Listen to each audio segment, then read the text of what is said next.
Welcome to M1 news. Telangana contract and outsourcing ఉద్యోగుల సంఘం TCOS 15వ వార్షికోత్సవం సందర్భంగా రాష్ట్ర స్థాయి మహాధర్నా నిర్వహించారు. ఉద్యోగుల క్రమబద్ధీకరణ, సమాన పనికి సమాన వేతనం, అవుట్సోర్సింగ్ ఏజెన్సీల రద్దు, పే స్కేల్ అమలు వంటి ప్రధాన డిమాండ్లతో ఉద్యోగులు పెద్ద ఎత్తున నిరసన వ్యక్తం చేశారు. ఈ సందర్భంగా వ్యవస్థాపక అధ్యక్షుడు జగన్నాథం ప్రవీణ్ ఉద్యోగులకు వార్షికోత్సవ శుభాకాంక్షలు తెలియజేస్తూ ఉద్యోగుల హక్కుల కోసం పోరాటం నిరంతరం కొనసాగుతుందని స్పష్టం చేశారు. 2011 జూలై 24న రవీంద్ర భారతిలో ఆవిర్భవించిన తెలంగాణ కాంట్రాక్ట్ అండ్ అవుట్సోర్సింగ్ ఉద్యోగుల సంఘం నేటికి 15 ఏళ్లు పూర్తి చేసుకుంది. ఈ సందర్భంగా నిర్వహించిన మహాధర్నాలో రాష్ట్ర వ్యాప్తంగా వివిధ శాఖలకు చెందిన ఉద్యోగులు పాల్గొన్నారు. ఉద్యోగుల క్రమబద్ధీకరణ తమ జన్మ హక్కు అని పేర్కొంటూ అవుట్సోర్సింగ్ ఏజెన్సీలకు వెంటనే రద్దు చేయాలని, సమాన పనికి సమాన వేతనం అమలు చేయాలని మెప్మా, MNREGS, IKP, EGMM, సమగ్ర శిక్ష, విద్యుత్ రిజిస్ట్రేషన్, ఎక్సైజ్, RTA తదితర శాఖల ఉద్యోగులకు పే స్కేల్ తో పాటు ప్రభుత్వ ఉద్యోగులతో సమానమైన అన్ని సంక్షేమ ప్రయోజనాలు కల్పించాలని డిమాండ్ చేశారు. ఈ సందర్భంగా మాట్లాడిన సంఘం వ్యవస్థాపక అధ్యక్షుడు జగన్నాథం ప్రవీణ్, ఉద్యోగుల హక్కుల సాధన కోసం ఎన్నో ఉద్యమాలు, త్యాగాలు చేశామని, భవిష్యత్తులో కూడా అదే పోరాట స్ఫూర్తితో ముందుకు సాగుతామని తెలిపారు. ఉద్యోగుల సమస్యలను ప్రభుత్వం వెంటనే పరిష్కరించాలని, లేకపోతే ఉద్యమాన్ని మరింత ఉధృతం చేస్తామని హెచ్చరించారు. రాష్ట్ర నాయకులు, వివిధ శాఖల ఉద్యోగులు ఈ మహాధర్నాలో పాల్గొని సంఘీభావం ప్రకటించారు.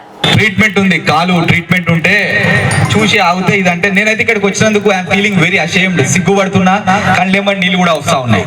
అంటే MABD చదువుకుంటారు, మీరు ఇంత చదువుకుంటారు, 8,000 జీతాలు ఇస్తారు, సంథింగ్ KGVB మా అక్క చెల్లెలు ఉంటారు, అది ఏంటిది మన మెటర్నిటీ లీవ్స్ ఇయ్యరు, రకరకాల ఇబ్బందులు ఉంటాయి ఇయ్యరు.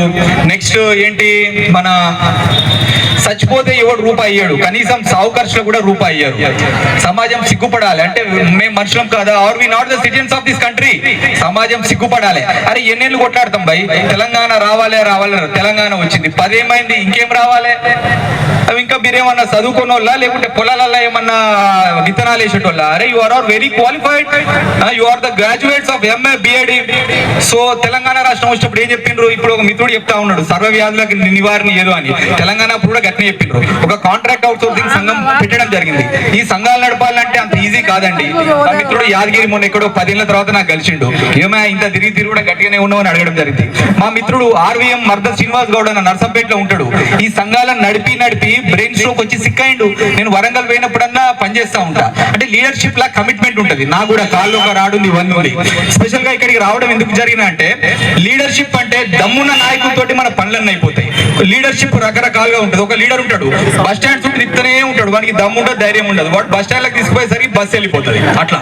బట్ ఇక్కడికి ఎందుకు వచ్చినా అంటే, ద టైగర్, ద లీడర్, నేను చూసిన అతి కొద్ది మంది దమ్మున్న ఉద్యోగ సంఘం నాయకులలో హర్షన్న ఒకరు, అంటే ఇప్పుడున్న నాయకులలో.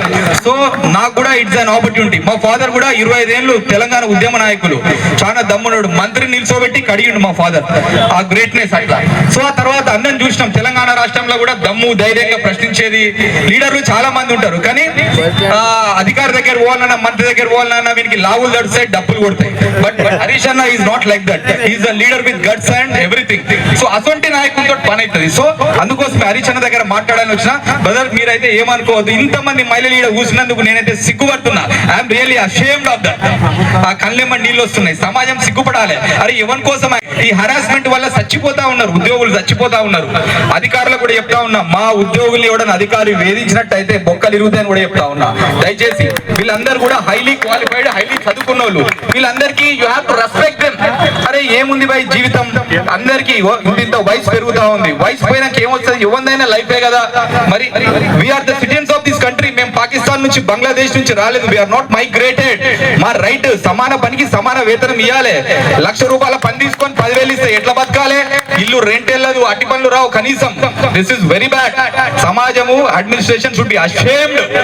దయచేసి అన్న, పెద్దన్న, ద మోస్ట్ ఏమంటారు, అతి కొద్ది మంది దమ్ము ధైర్యం ఉన్న నాయకులల్లో దమ్మున్న టైగర్, పులి ఎంత చెప్పినా తక్కువే. అన్న చట్టసభలలో ఉండాలి అని మనస్ఫూర్తిగా కోరుకుంటున్నా. మీకు ఎంత వీలైతే మీరు వెంబడి అన్నని చట్టసభలకు పంపాలని కూడా కోరుకుంటూ, మరి ఆయన ద్వారా ఇటువంటి పనులు అవుతాయి. Because he's the leader with guts. Thank you అన్న.